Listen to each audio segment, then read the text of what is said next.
is your Nurse Riz Diaz again, and for now, ang topic natin ay prenatal check-up.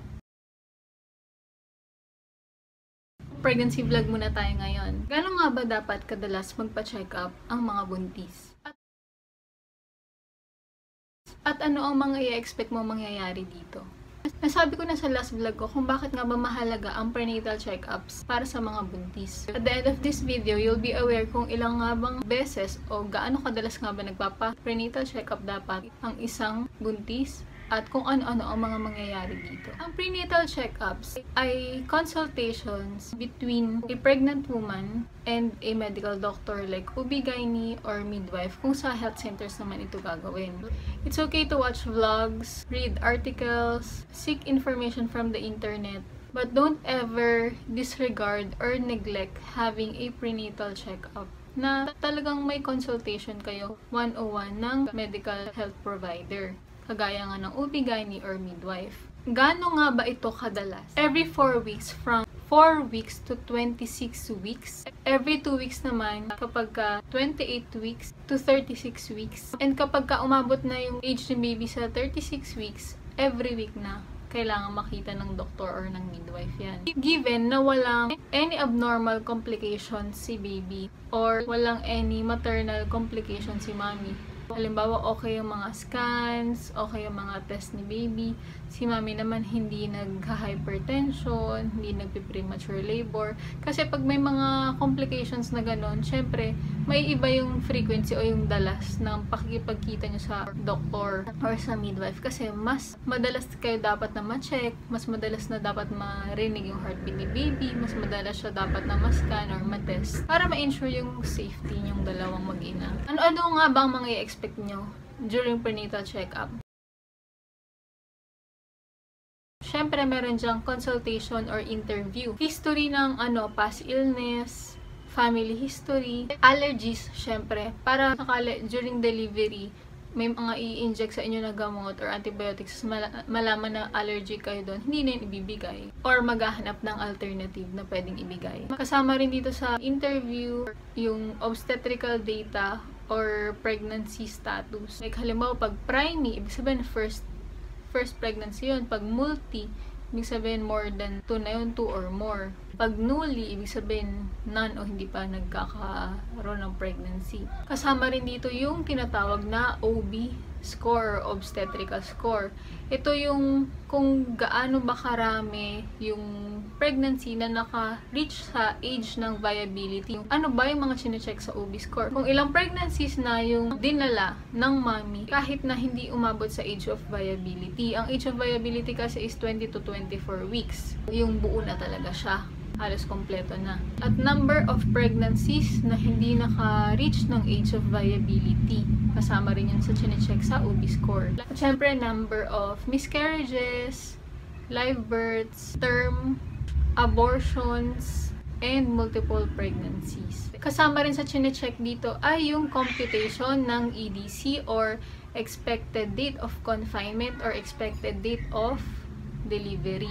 May computation to pero kung hindi na matandaan yung LMP o last menstrual period, yung first day ng last menstrual period, ang pagbabasihan na lang ay yung first or earliest transvaginal ultrasound ni mommy para ma-check kung kailan yung EDC. Meron din tayong physical exam dito during prenatal check-up, yung pag-check ng height, ng weight, ng blood pressure, ng heart rate, respiratory rate, oxygen saturation, yung lahat ng vital signs.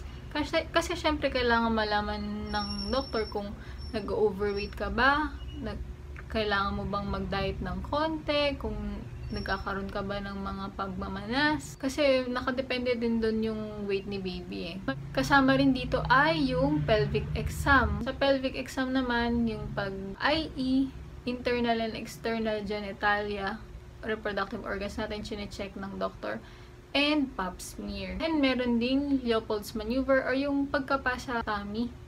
Usually to sa health center yung kinakapa yung position ni baby.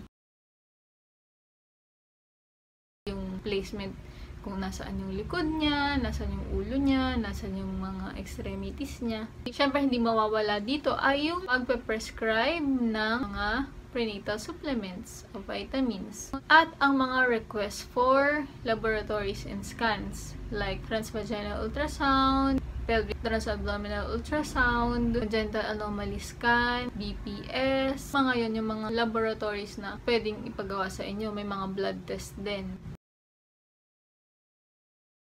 Bakit nga ba sobrang mahalaga ng prenatal check-ups? Anong importance nito? Kasi kailangan ng enough information ng doktor nyo at ng buong medical team ng history ninyo or about sa history ninyo para maalagaan kayo ng husto ni baby effectively throughout your whole pregnancy and delivery. Next is awareness kung may kailangan kayong i-work out throughout your pregnancy, kagaya ng sugar nyo, yung blood pressure mo, may mga complications ba na nangyayari habang nagbubuntis si mami. Pag-modify ng diet mo o pagtitreat ng infection mo, kung nagkaroon ka during pregnancy, kung may nakita sa blood works mo. Kasi pwede yung maka-apekto sa safe and effective delivery ni mami. Kasi kung halimbawa may infection siya, pwede yung tumawid pwedeng si baby magkaroon din.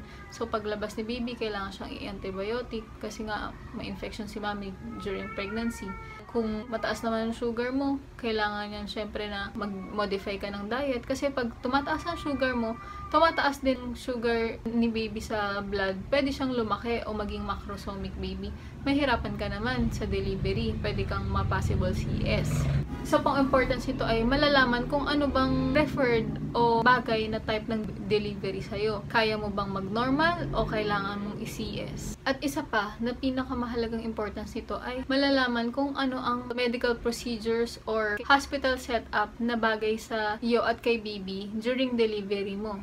Kailangan bang naka-ready na yung OR? Kailangan bang naka-ready yung NICU? Kasi halimbawa nakita sa congenital anomalies ka na bukas pala yung tiyan niya, may hydrocephalus pala siya, or may kulang na part sa kanya, may kailangan siyang surgery. At least aware na yung doctors or yung medical team na ay paglabas ni baby, kailangan diretso na sa OR. Kailangan pala sa malaking hospital ka manganganak. Hindi pwedeng sa lying-in lang or sa mga primary hospital lang. Kung halimbawa naman nakita na may problem na si baby sa loob pa lang, naka-ready na yung NICU. So, kailangan manganak ka doon sa malalaking hospital na may available na ICU for neonates o sa mga babies or newborns. So, ilan lang yan sa mga importance ng prenatal check-ups. Pwedeng may mga hindi ako naisama or hindi ako na-discuss. So, if you want to know more, kung meron kayong mga additional suggestions or questions, please don't hesitate to comment down below. So, yun lang for now. Thank you!